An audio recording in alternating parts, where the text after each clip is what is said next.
안녕 식구들, 피에입니다. 오늘은 타다다닥 정보만 드리고 슝 가는 영상 아니고 편안하게 토크할 거니까 세상에서 가장 편한 자세로 들으시면 됩니다. 5월에는 요즘 전세 사기도 너무너무 심하고 하다 보니까 공인중개사 자격증을 따면서 얻었던 지식 같은 걸 활용해서 부동산 정보를 하나씩 알려드렸었잖아요. 근데 문득 이런 생각이 드는 거예요. 요즘 같은 시기에는 그냥 다 하기 싫지 않을까? 현타가 마구마구 밀려오는 시기이지 않을까? 이런 생각이 들더라고요. 지금이야 저도 내 집 마련도 했고 소득도 예전에 비해서는 많아졌으니까 돈 모으는 게 그 전이랑 비교한다면 조금 수월해졌다면 수월해졌지만 뭐 그렇다고 해서 돈을 막 물 쓰듯이 써도 되고 돈 안 모아도 되고 그런 거는 저도 전혀 아니거든요. 그래서 지금도 저도 시드머니 되게 열심히 모으고 있고 아무것도 하기 싫을 때도 되게 많단 말이에요. 그럴 때도 절대 놓지 않는 게 뭘까를 생각을 하다 보니 나름의 루틴 같은 게 있더라고요. 1일부터 말일까지. 그래서 흙수저인 제가 시드머니도 야금야금 모아가지고 내 집 마련을 할 수 있었던 비결이라기엔 좀 거창하고 생각 없이 묵묵하게 할 수 있었던 루틴을 같이 정리를 해볼 건데요. 그 전에 저는 여러분들이 돈을 모으는 것 자체가 등산이라고 좀 생각을 해봤으면 좋겠어요. 등산 좋아하시나요? 저는 초등학생 때 등산을 되게 좋아하는 담임 선생님이 돼가지고 체험, 학습, 소풍 뭐 이런 거 밖에 나갈 수 있는 기회만 되면은 무조건 등산을 갔었어요. 그렇다고 해서 제가 지금 등산을 좋아하는 건 아닙니다만 등산을 어렵다고 생각은 하진 않아요. 근데 등산을 잘하는 비결이 있거든요. 너무 앞이나 위를 많이 보지 않는 거. 예를 들어서 제가 오늘 청계산 등산을 합니다. 이거를 처음부터 목표를 나는 오늘 저 청계산 정상까지 무조건 오를 거야 라고 생각하면 약간 숨이 막혀요. 턱 하고 정상까지 갈 수 있을까? 내가 오늘 체력이 그 정도로 되나? 온갖 생각이 다 든단 말이에요. 근데 그냥 일단 플레이리스트에 몇십 곡 정도 노래 넣어놓고 에어팟, 이어폰 끼고 묵묵하게 걸어요. 세워라, 내워라. 한 걸음씩 걷고 위도 안 봐, 옆도 안 봐. 왜냐면 너무 앞이나 위를 많이 보게 되면은 내가 어느 정도 맞는지 계속 점검하게 되고 갈 길이 더 많다는 생각이 들면은 계속 눈앞이 까마득해가지고 가기 싫단 말이에요. 근데 그냥 밑에만 보고 넘어질 만한 돌불이 없는지 조심조심 해가면서 묵묵하게 걸으면서 음악 듣다 보면은 어느 순간 고개를 딱 들었을 때 언제 이만큼 왔지? 하는 순간이 있어요. 그럼 그때부터는 더 빨리 올라가고 싶고 최대한 열심히 정상을 향해서 가고 싶다는 생각이 든단 말이에요. 돈을 모으는 것도 좀 그런 것 같아요. 내가 진짜 갈 길도 멀고 요즘같이 내 소득 빼고는 다 오른다는 이런 시기에 재테크를 한다라고 생각을 하면은 이미 재테크라는 생각, 단어 그 자체만으로 우리를 좀 숨을 턱 막히게 하는 그런 느낌이 있는 것 같거든요. 그래서 저는 등산을 처음 지금 딱 스타트를 하는 느낌으로 그냥 1일부터 말일까지 해야 되는 거. 그냥 하는 거지 뭐 무슨 생각을 해. 요런 느낌으로 무의식적으로 좀 아주 작은 것부터 실천을 하시다 보면 재테크 권태기라고 해야 될까요? 저축 권태기 극복할 수 있지 않을까 싶습니다. 자, 그렇다면 매달 1일에 하는 루틴 첫 번째는 바로 통신사 포인트 제휴처 확인하는 겁니다. 저는 이거 한 지는 진짜 오래됐어요. 몇 년 된 것 같거든요. 저는 KT를 씁니다. 그래서 매달 1일이 되면은 오전에 KT 어플에 들어가는 게 저의 루틴 중에 하나예요. 저 통신사 포인트로 할인받을 수 있는 거 대략은 알고 있는데요? 하시는 분들은 착각하시는 거예요. 왜냐면 요즘은 어떤 통신사든지 상관없이 LG나 SKT나 KT 전부 다 1일마다 계속 혜택들이 바뀌거든요. KT 같은 경우에는 더블 할인 받을 수 있는 제휴처도 달마다 조금씩 바뀌고 그냥 할인 말고 쿠폰을 포인트로 살 수 있는 것도 매달 제휴처가 바뀝니다. 그러니까 기존에 고정되어 있는 제휴처랑 매달 바뀌는 제휴처가 다르다는 얘기죠. 근데 이렇게 매달 바뀌는 제휴처가 생각보다 되게 쏠쏠해요. 솔직히 양심에 손을 얹고 얘기를 해봅시다. 통신사 포인트 1년 동안에 받는 거 진짜 아예 100원도 안 남기고 다 쓴다 하시는 분들 몇이나 계세요? 혹시 다 쓴다 하시는 분들은 자랑 한번 해주세요, 댓글로.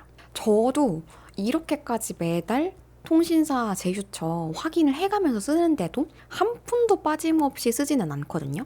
최대한 거의 다 소진을 하려고 노력을 해도 적게는 몇천 원, 많게는 한 10,000원 정도씩은 꼭 남는 것 같아요. 근데 이것조차 확인을 안 하면서 쓰시는 분들은 반이 뭐예요? 거의 한 7, 80%도 못 쓰고 한 해 다 보내실걸요?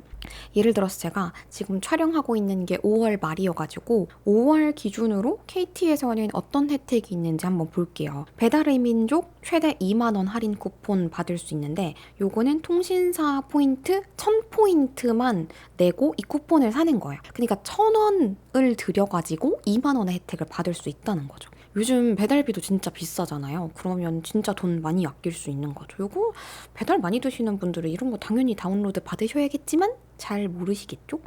근데 루틴 결국은 습관이에요. 작은 거부터 할 습관을 들여야지 그 100원, 200원도 아낄 수 있고 그 100원, 200원으로 1000원, 2000원, 만원, 2만원, 10만원, 20만원 모으는 거지 그거 작은 거 무시하다가는 나중에 진짜 큰 코 다칩니다. 제가 자취할 때는 진짜 돈이 없잖아요. 늘 없어. 월세 내고 공과금 내고 뭐 내고 하다 보면 남는 게 없단 말이에요. 그래서 일부러 배달치킨 안 먹고 그때는 KFC가 KT로 할인이 됐었거든요. 그래서 일부러 집 근처에 있는 KFC 가가지고 할인 받고 타임세일까지 기다렸다가 그렇게 먹었던 기억이 있습니다. 그렇게 먹으면은 뭔가 조금 더 맛있는 것 같고 그런 느낌이 있거든요. 지금도 할인 혜택 최대한 잘 누리고 살려고 노력은 하는데 자취생 때는 진짜 그런 거 잘 찾아가지고 한 푼 한 푼 아꼈던 것 같아요. 요 영상 끝나고 다들 진짜 딴 거 안 해도 됩니다. 포인트 조회는 한번 해보고요. 저 요만큼 썼습니다. 40% 썼습니다. 30% 썼습니다. 인증 한번 해봐주세요. 두 번째 루틴은 바로 예산 정하기입니다. 그때는 예산이라는 말도 아예 안 썼고 그냥 이번 달에 내가 얼마나 쓸 수 있나, 얼마나 배달 시켜 먹을 수 있나, 보고 싶었던 영화 볼 수 있나, 그러니까 요거를 좀 가늠하는 시간을 거쳤었죠. 지금은 조금 있어 보이게 예산 정하기, 예산 짜기라고 말씀을 드려봅니다. 제가 자취할 때는 지금처럼 철저하게 돈 모으고 지금처럼 철저하게 가계부를 쓰지도 않았어요. 물론 둘 다 하기는 했지만 지금처럼 막 빈틈없이 하려고 노력하고 그 정도는 아니었지만 좀 생존의 문제였던 것 같아요. 왜냐하면 월세 내야 되죠. 공과금 내야 되죠. 뭐 내야 되지 하다 보면은 쓸 수 있는 돈이 결국은 한정돼 있는데 이거를 매달 초에 한번 계산을 제대로 하지 않으면 뭐 하고 싶다고 이만큼 써버리고 이러면은 결국은 내가 진짜 꼭 해야 되는 거에 돈이 부족할 수 있으니까 이거는 진짜 생존, 생활 이런 거랑 직결이 되는 거잖아요. 그러니까 계산을 안 하고 싶어도 안 할 수가 없었어요. 예를 들어서 내가 지난달부터 파마가 너무 하고 싶었어. 스트레이트 펌을 하고 싶은데 15일에 월세 낼 거 생각 안 하고 파마 막 비싼 거 막 20만 원짜리 30만 원짜리 했어. 돈 부족해. 월세 못 내면 어떡할 거예요. 집주인한테 진짜 죄송해요. 제가 다음 달에 10만 원 더 드릴게요. 이렇게 할 수 없잖아요. 쫓겨날 거 아니에요. 네, 전화 받았습니다. 네. 아, 네, 안녕하세요. 네, 맞아요. 네네네네. 네, 감사합니다. 촬영하고 있는데 대출 연장하시겠냐고 전화 왔어요. 연장해야죠. 진짜 황당하네. 네, 그렇습니다. 이거 봐봐요, 여러분. 대출 원리금 갚는 거 이런 거 다 고정비잖아요. 이런 거 생각 안 하고 내가 파마하면 어떻게 되겠어요? 신용불량자 되는 거란 말이에요. 그래서 통장 쪼개기라는 말을 내 입 밖으로 내뱉은 적은 없었지만 통장을 나눠가지고 요 통장에는 월세랑 뭐 대출 원리금이랑 등등등 나갈 거 고정비 나눠놓고 뭐 여기는 내가 이달에 요만큼은 펑펑 써도 되겠다라는 거 나눠놓고 이런 식으로 나눠 썼어요. 그 케이크 퍼먹는다고 생각을 해보면은 저도 남동생이 있거든요. 그 남동생이랑 저랑 그냥 막 퍼먹으면은 누가 더 먹었고 이런 것 때문에 되게 싸우게 된단 말이에요. 근데 아예 처음부터 조각 나누고 이렇게 선을 탁 나눠가지고 여기는 내 거야 라고 분할을 하면은 싸울 일도 없고 혹시나 혼자 먹더라도 그냥 막 퍼먹을 때는 뭐 월요일엔 얼마나 먹었고 화요일에 얼마나 먹었고 뭐 아침엔 얼마나 먹었고 저녁에 얼마나 먹었고 알 수가 없는데 통에다가 소분해 놓고 그렇게 먹으면은 똑같이 먹었고 뭐 언제 더 많이 먹었고 누가 더 많이 먹었고 명확하게 딱 구분이 되잖아요. 그렇게 좀 돈도 구분을 할 필요가 있는 거죠. 월초에 이거를 해야 되는 이유가 또 있는 게 우리가 대한민국의 직장인들이 보통 20일 언저리에 월급을 많이 받아요. 예를 들어서 20일에 월급을 받았으면 1일이면은 한 열흘 정도가 흐른 거잖아요. 우리가 이 열흘 정도 너무너무 해피하기 때문에 예산을 안 짜놓으면은 20일부터 1일이 되는 그 열흘 동안에 펑펑 돈을 쓰면서 1일이 됐을 때는 남아있는 돈이 별로 없을 수도 있습니다. 그러니까 요거를 사고를 좀 예방하고자 그 월의 그 달의 1일에 예산을 딱 짜놓고 급여 딱 들어오는 순간 거기 동작 그만으로 스스로에게 족쇄를 채우는 느낌으로. TMI인데 제가 턱 관절이 되게 안 좋아요. 저처럼 이 턱에 소리가 잘 난다거나 하시는 분들은 사실은 요 빨대를 쓰시면 안 됩니다. 저도 그냥 촬영하느라고 잠깐 쓰는 건데 웬만하면 잘 안 쓰거든요. 그러니까 요게 빨대를 빨아먹는 동안에 여기 관절, 이 근육들이 또 힘을 쓰잖아요. 빨아들이기 위해서. 그래서 그게 또 턱에 무리를 줄 수 있기 때문에 쌓이고 쌓이다 보면은. 그래서 병원에서는 턱 안 좋은 사람들은 빨대 쓰는 걸 별로 권장하지 않습니다. 오늘의 TMI. 근데 저 뭔가 직장 생활할 때 급여가 띵동 하고 들어왔을 때 통장에 돈을 딱 나누고 나 이만큼 쓸 여력 있다 라고 하는 거 스스로 나누고 막 자동이체 걸고 했을 때 나 좀 멋있는데? 나 좀 어른 같은데? 이런 생각 했던 것 같아요. 혹시 여러분 그런 거 소소한 거에서 좀 성취감을 느끼지 않으시나요? 물론 가끔 진짜 현타오고 나 진짜 사고 싶고 나 진짜 가고 싶은 거 많을 때는 이 뒷거리만으로 어떻게 내가 또 한 달을 살지 이런 생각이 또 들지만, 그럼 당장 오늘 저녁에는 치킨을 먹을 수 있구나, 당장 오늘은 엄마한테 뭔가 기프티콘 쏴가지고 드릴 수 있겠구나, 이런 거 진짜 작은 거 어쨌든 내 힘으로 할 수 있는 거니까. 그래서 통장 쪼개기 하고 예산 짜고 이런 거를 너무 숙제처럼 하지 말고 그래도 내 힘으로 이 정도 숫자만큼은 벌었구나, 내 힘으로 요것만큼은 진짜 쓸 수 있구나, 소원 행복을 저는 찾아보는 것도 괜찮을 것 같아요. 물론 저도 늘 행복하진 않았습니다만. 예산 짜실 때는 전 개인적으로 인터넷 보지 않으시는 거 추천드립니다. 저도 나름 콘텐츠에서 적정 비율이라고 생각하는 비율을 정해드리기도 하고요. 그래서도 가끔 쓰기는 씁니다만 저는 개인적으로 그거를 입 밖으로 내는 걸 그리 유쾌하게 생각하진 않아요.